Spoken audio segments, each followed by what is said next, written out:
Peter and Jesus, when Jesus comes to Peter the first time and Peter's in the boat and Peter's been fishing all night and when he's there, Jesus is on the shore and Jesus says, hey, can I get in your boat, Peter, and you take me out in the water and I'll preach to everybody? And Peter says, sure, because, his brother Andrew told him, hey, this is the Messiah. And Peter's like, sure, get in my boat. You're the Messiah. So he's listening. Hey, this sounds good. And then after Jesus is done talking, Jesus says, put out into the deep. And so Peter says, okay. And he says, and then cast out your nets. Well, you got to think about that for a second for fishermen.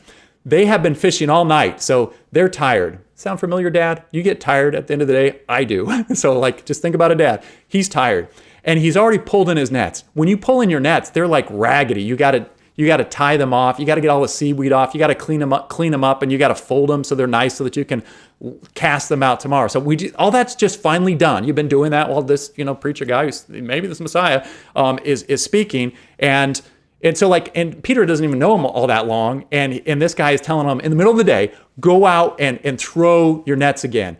And so how does Peter respond? He responds, unlike me, who would have said, you're not a fisherman. You don't know what you're a preacher. But he didn't.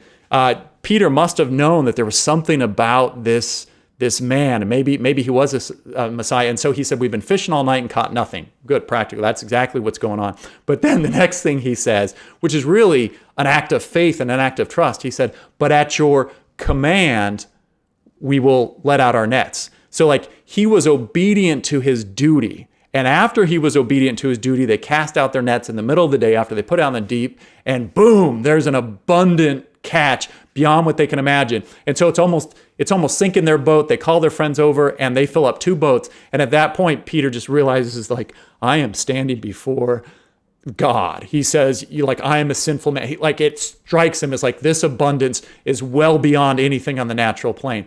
And Dad and Mom, I'll tell you, that's what's been happening to me in my life as I've fulfilled my duty to talk about what's important in the truths of the faith, but also in life with my children, and enter into more of a loving relationship with them. It has transformed me to where there's an abundant catch, and I feel more and more humbled. Lord, thank you for these children, these souls that you've entrusted to me.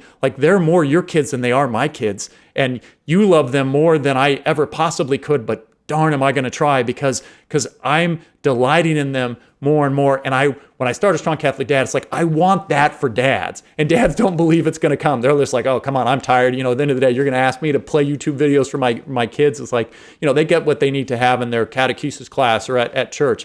And I was just oh no, the church asks us to do this at home, and there is an abundance that's waiting for you, but you have to trust.